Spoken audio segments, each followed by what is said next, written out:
Today on Business Success and Six with Stacie, I have Randy Simmons here from Pitbull Towing, Salvage, and Repair in Port Washington, Wisconsin. Randy, thanks for jumping on with me. Welcome.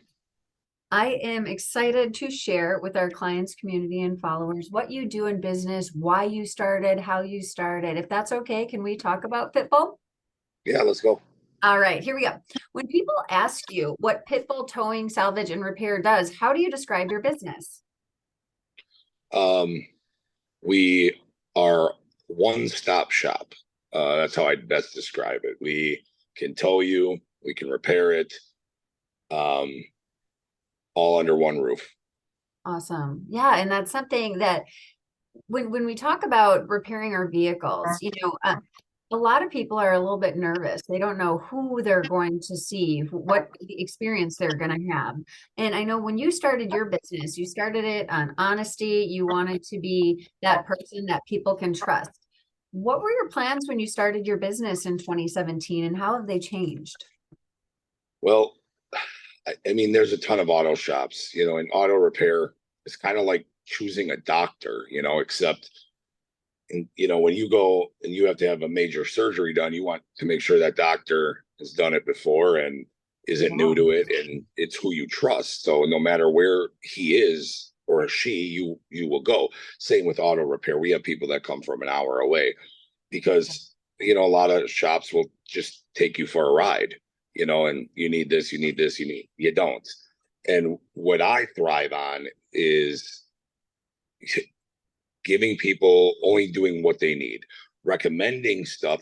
But if it ain't that bad or if it isn't due for service yet, be honest with them. My mom, she used to always go to shop. This guy she trusted I didn't trust him. He was a crook. And every time she'd go there, he'd get her, it was $1,000 no matter what. And I just don't want that to happen to people. I don't want them to feel that just because they got to go get their car work done, that it's all, I mean, don't get me wrong, it can be expensive, but it can be as cheap as $75 too. So, I want people to know that I wanted people to know not all shops are the same. There are honest people. And hi, how you doing? Yep, thank you. Sorry about that. That's Customer okay. That's part of business. And just you can trust places like this. We're not all a bunch of crooks. We might look and sound mean and be greasy and be dirty, have deep voices, but we're not. We have Toy Story memorabilia on our desk. So Fun. my daughter bought me Donkey Kong. So my God. We're a bunch of softies. We're not all crooks, and we're out here to help people. That's what we're here for. Big hearts. And you can tell when you think about, when you're just talking about your mom, like if you're treating everybody, every customer like you would treat your mom, it sounds like you'd be in really great hands. So I love that you shared that. Thank you. So what is the biggest way that you impact the community? Well, we try to be involved in all communities. We do like giveaways, like on the holidays, like we give out like free t-shirts to customers, pens. We try to put our name out there. Like I said, I've only been here for about 3 years, so in this area. So I'm trying, participate in the parades and try to be involved in the community as much as possible. Let people know who we are. That's great. Well, and you're in Port Washington, Wisconsin, which is a really tight-knit community. So it's great to just continually be involved and just make your presence known that you're ready to keep people safe with their vehicles and be honest. I love that. So Randy, what is one challenge that you have faced that other business owners could learn from? Well, is a lot of it seems like when you want to start a business, there's a lot of stuff like city or statutes and stuff you gotta abide by. They make it almost like they don't want you involved in like you got to get like for a sign. My biggest challenge was getting approved for like having a business here, the type of business we do, because there's so many auto repair centers around here that why do we need another one? The one that is here now, I actually purchased from the previous owner. The building I'm in is called Lighthouse Auto. And I purchased this from uh another individual, and he had told me how much, it was so hard to get in here. And since I've been here, I personally seen like trying to do changes. I guess what I'm trying to say is, whatever your location, choose a location. That's the biggest challenge. Like, make sure it's a good location.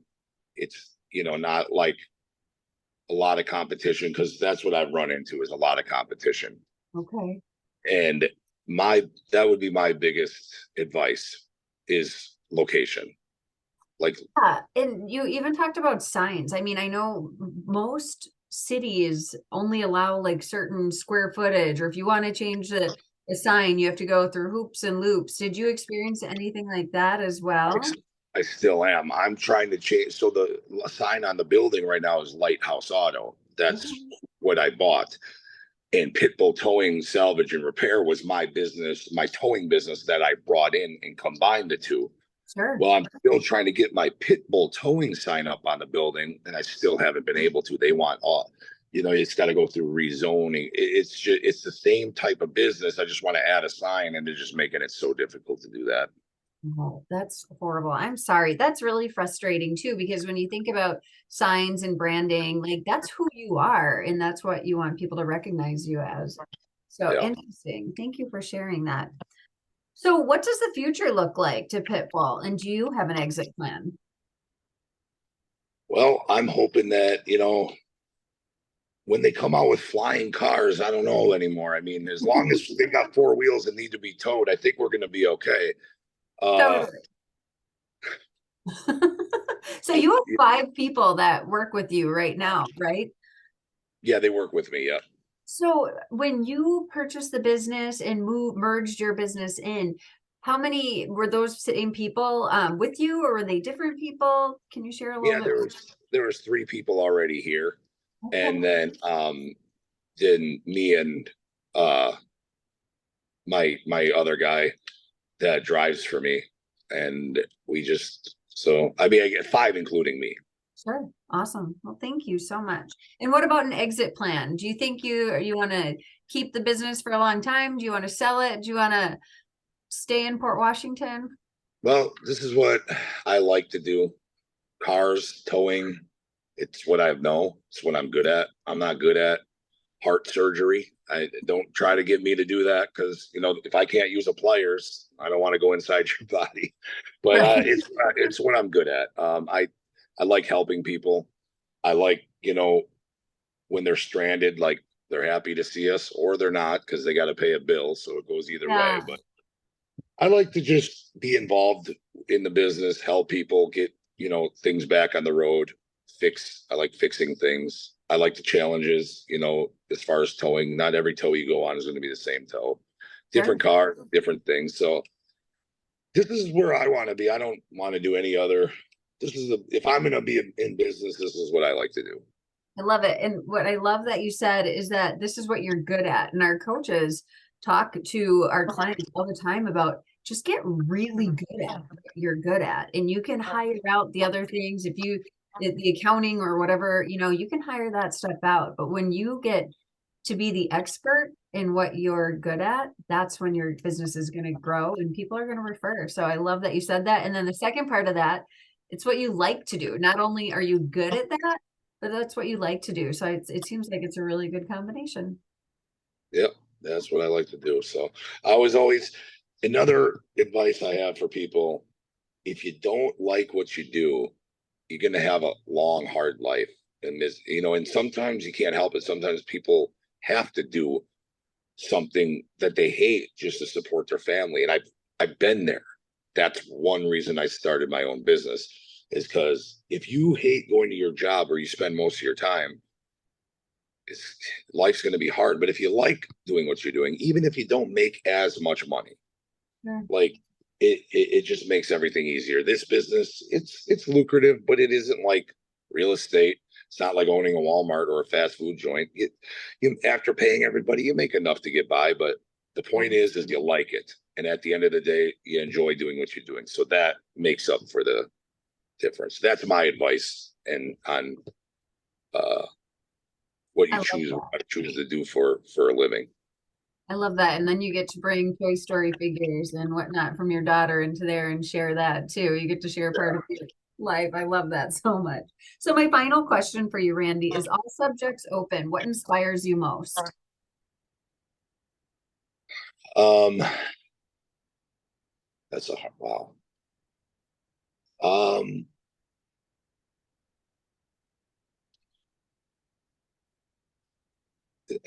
what inspires me most is actually it's going to be kind of backwards here. It's what inspires me most is to what I don't want to become or happen. What inspires me most to keep going is seeing how some people live or what I came from. I used to work at Taco Bell, you know, and Walmart, 2 jobs just to get by. That what inspires me is not to ever have to do that again. Yeah. It was hard, and I did what I had to do. I had a kid at a young age, so but that's what inspires me is to be able to do what I want, not really have a schedule or, I still have a schedule, but, a little more lenient. So what inspires me, I guess the best way to answer it is to keep thriving so you never have to depend on anybody else again in my life. Yeah, So I absolutely. never want to ever depend on anybody ever again. I hear that for sure. I just finished a book too, and in this book, it's called The Gap in the Gain. But they talk about how if you're not embarrassed of who you were a year ago or 5 years ago or 10 years ago, you're not growing enough.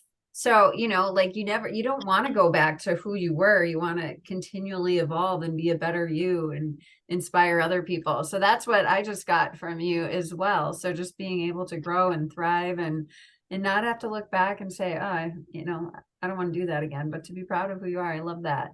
So if somebody wants to connect with you, Randy, use your towing services, if they need to get rid of a vehicle and do the salvage or repair, what is the best way for them to contact you? Well, we have 2 different lines, one for towing and salvage, and then the other one's for repair. But the initial contact, like new customers, would just be directly calling me. My the number on the side, the number on the website, the number on the side of the truck, the number on Facebook, that goes directly to me. Awesome. So you can look us up online, Pitbull Towing and Salvage in Port Washington. You click call now, it's going to come directly to me. Okay. And if it's your repair, then I like to meet my customers first I like to meet them myself first and then introduce them to the manager, and then but at least I know they know who the owner of the company is, and they'll have my number, personal number. They ever have a problem, they can call me. That is So cool. I love it.